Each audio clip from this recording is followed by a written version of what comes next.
अगर मैं आपसे कहूं कि जिस आदमी को सबने गेट से धक्का देकर बाहर फेंक दिया था, उसी ने कुछ ही मिनटों बाद 200 करोड़ रुपए का इंजन बचा लिया, तो क्या आप यकीन करेंगे? ये कहानी है उस दिन की जब एक कूड़ा बीनने वाला पूरे शहर का हीरो बन गया। समुद्र के किनारे फैला विशाल शिपयार्ड रोशनी से जगमगा रहा था। कैमरे सेट थे, मीडिया मौजूद थी और मंच पर बड़े बड़े उद्योगपति खड़े थे। आज कंपनी समुद्र शक्ति लॉजिस्टिक्स अपने नए मालवाहक जहाज में 200 करोड़ रुपए का अत्याधुनिक मरीन इंजन फिट कर रही थी। यह इंजन विदेश से आयात किया गया था। कहा जा रहा था यह इंजन कंपनी की किस्मत बदल देगा। उधर गेट के बाहर खड़ा था एक दुबला पतला आदमी, रघु। कंधे पर फटा बोरा, पैरों में घिसी चप्पल और चेहरे पर थकान की लकीरें। लोग उसे रोज देखते थे। वह यार्ड के बाहर से प्लास्टिक, लोहे के टुकड़े और फेंकी हुई चीजें उठाकर बेचता था। सबकी नजरों में वो बस कूड़ा बीनने वाला था, लेकिन आज उसकी आंखों में अजीब सी बेचैनी थी। वह गेट के पास आया और सिक्योरिटी गार्ड से बोला, भाई साहब, अंदर इंजीनियर से मिलना है, बहुत जरूरी बात है। गार्ड ने हंसते हुए कहा, तू इंजीनियर से यहाँ 200 करोड़ का इंजन लग रहा है, कोई कबाड़ खाना नहीं। भीड़ में कुछ लोग मुस्कुराए। किसी ने ताना मारा, अरे भाई, इसे भी बुला लो, शायद इंजन का वजन बोरे में भरकर ले जाएगा। रघु ने गहरी सांस ली। साहब, पैकिंग के नीचे जो मेटल का कचरा पड़ा है वो खतरनाक हो सकता है। गार्ड अब चिढ़ गया, चल हट यहां से, और उसने रघु को धक्का देकर बाहर कर दिया। रघु सड़क किनारे गिर पड़ा। उसके हाथ से बोरा छूट गया। कुछ पल के लिए उसने आंखें बंद कर ली, लेकिन उसकी नजरें फिर उसी इंजन की तरफ उठ गई। रघु कोई साधारण आदमी नहीं था। 5 साल पहले वह एक बड़ी मशीनरी फैक्ट्री में सीनियर मैकेनिक था। मशीनों की आवाज सुनकर उनकी खराबी पहचान लेना उसका हुनर था। लोग कहते थे, रघु के कान मशीन से बात करते हैं। लेकिन किस्मत ने साथ नहीं दिया। फैक्ट्री बंद हो गई, मालिक भाग गया, मजदूर सड़क पर आ गए, पत्नी बीमार पड़ी, इलाज के लिए सब बेच दिया। अंत में बचा सिर्फ एक बोरा और मशीनों की समझ। अब वही रघु उस 200 करोड़ के इंजन को दूर से देख रहा था, और तभी इंजन के पास हल्की सी चिंगारी दिखी। ट्र टक टक।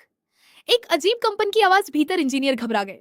सर, सर्किट एरिया में कुछ गड़बड़ है, पावर तुरंत कट करो। भीड़ में अफरा तफरी मच गई, मीडिया कैमरे बंद कर दिए गए। रघु का दिल तेजी से धड़कने लगा। लोहे की बुरादे, उसने खुद से कहा। मैग्नेटिक पार्ट्स के पास अगर मेटल डस्ट रह जाए तो शॉर्ट सर्किट पक्का। वह बिना सोचे गेट की तरफ दौड़ा। अब क्या है? गार्ड ने गुस्से में पूछा। रघु चिल्लाया, अगर अभी साफ नहीं किया तो आग लग जाएगी, 200 करोड़ का इंजन कबाड़ बन जाएगा। अंदर से धुआं सा उठता दिख रहा था। गार्ड भी घबरा गया। उसने पहली बार रघु की आंखों में देखा। वहां डर नहीं था, यकीन था। वह उसे अंदर ले गया। रघु सीधे इंजन के पास पहुंचा। इंजीनियरों ने उससे देखा, यह कौन है? लेकिन रघु झुका। उसने पैकिंग के नीचे हाथ डाला, फिर बोरे से छोटा सा चुंबक निकाला। वह चुंबक सर्किट बॉक्स के पास घुमाया और अगले ही पल बारीक लोहे की काली बुरादें चुंबक से चिपकने लगी। सबकी आंखें फैल गई। Oh my God! एक इंजीनियर बुदबुदाया। यही वजह है, पावर तुरंत बंद की गई, वायरिंग खोली गई, सर्किट साफ किया गया। कुछ ही मिनटों में आग लग सकती थी। कंपनी के मालिक राजीव मेहता दौड़ते हुए आए। उन्होंने रघु को देखा। तुमने यह कैसे पहचाना?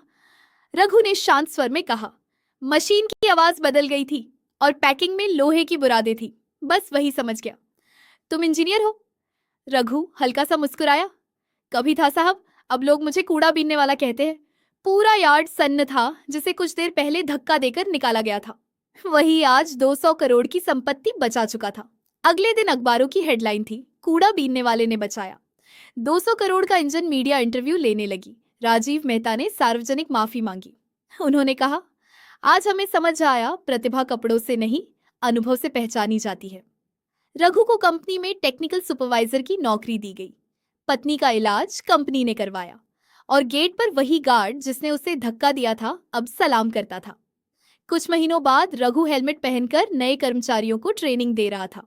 वह हमेशा एक बात कहता, किसी इंसान को उसकी हालत से मत आंको।